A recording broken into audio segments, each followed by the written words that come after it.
It sounds like a joke, but I'm serious.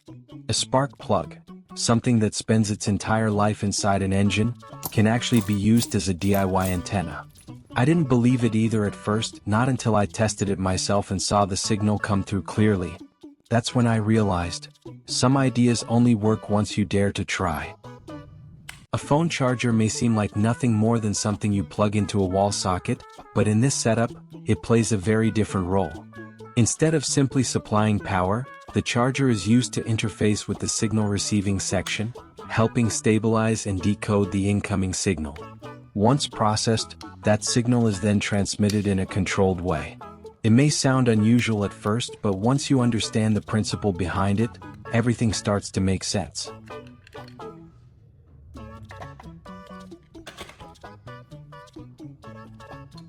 When removing the circuit from a phone charger, caution is essential. Even small components can retain electrical charge and become risky if handled carelessly.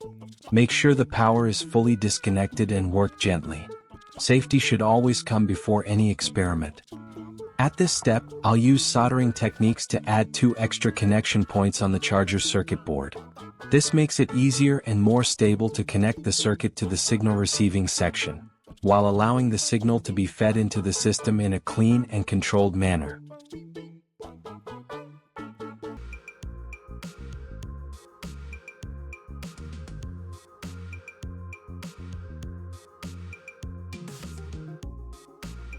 Using single-core wire to connect the charger circuit to the signal receiving section is a sensible choice. This type of wire is easy to work with, allows better control over the signal path, and helps keep the setup clean and stable.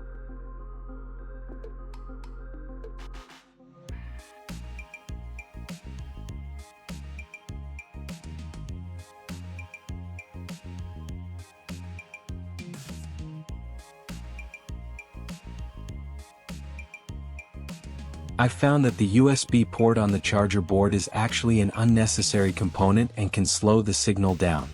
Removing it helps simplify the signal path and allows for quicker, more responsive signal transfer.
To make the threaded section of the spark plug fit properly with the charger, I think widening the opening on the charger's casing is a reasonable solution.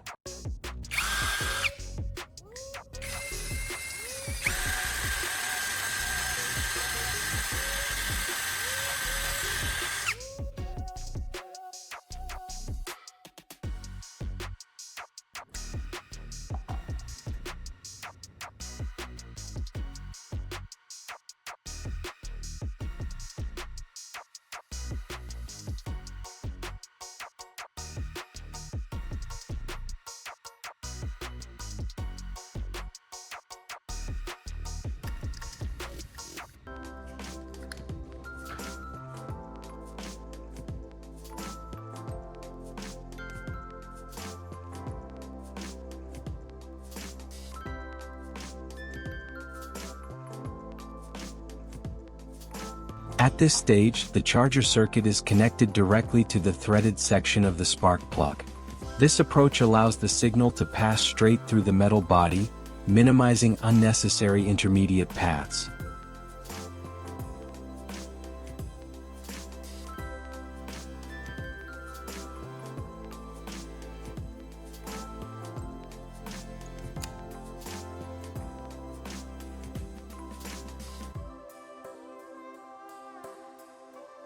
For extra security, if you have a hot glue gun on hand, it's a good idea to use it.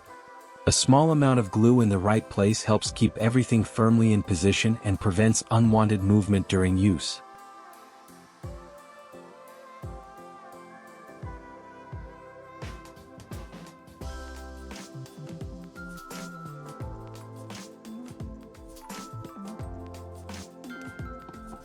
Would you believe that a safety pin can work as an effective signal whisker?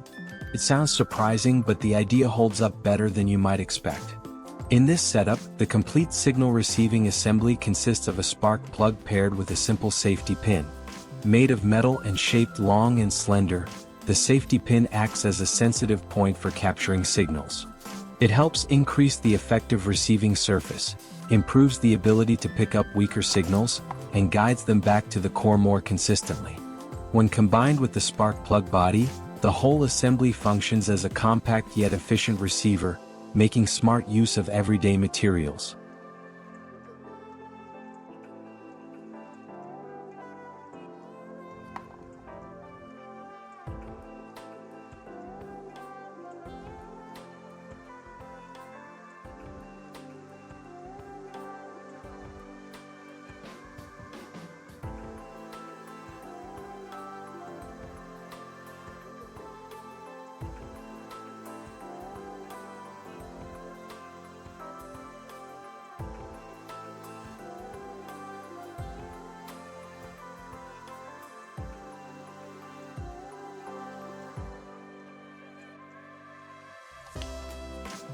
Nothing fits this role better than a standard power socket used as an antenna base.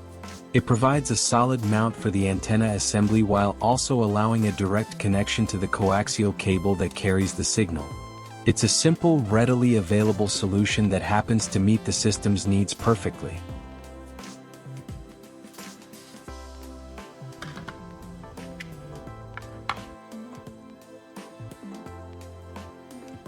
The coaxial cable may look simple, but it plays a crucial role in signal transmission. With a central conductor surrounded by protective layers, this type of cable helps keep the signal stable while reducing interference and loss along the way. As a result, signals picked up by the antenna can be delivered cleanly and reliably.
On the other end of the coaxial cable, I'll add a straight F connector and a 90-degree F connector.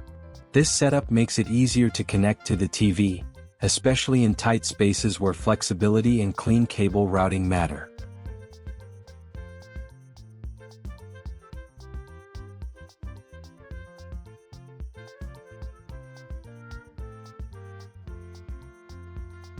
Alright, everything is finally in place. Now all that's left is to put it to the test and see how it actually performs. Before connecting anything to the TV, I'll first check its current status so everyone can see. This is to confirm that the TV is showing no signal at this point, and that any result afterward comes purely from the test itself, with no setup or staging involved.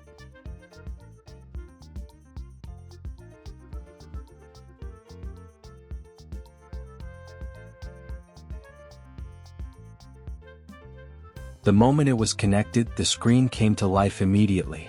It's an impressive result, no doubt, but let's give it a bit more time and see whether the signal stays stable before jumping to any conclusions.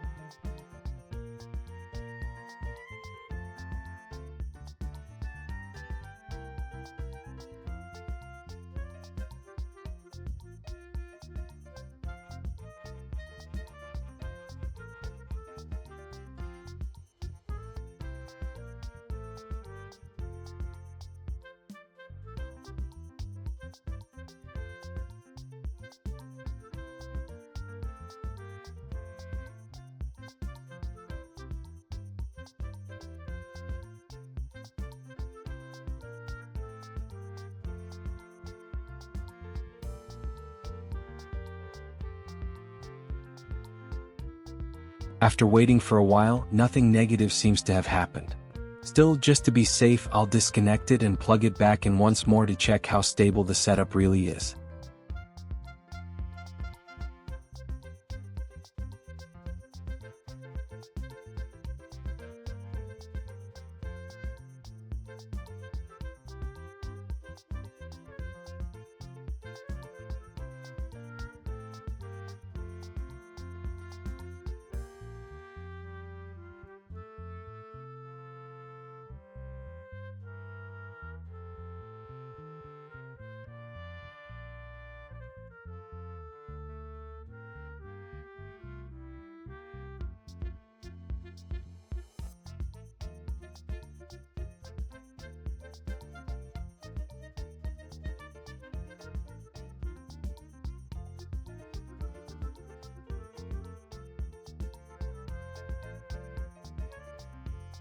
And at this point, the results speak for themselves.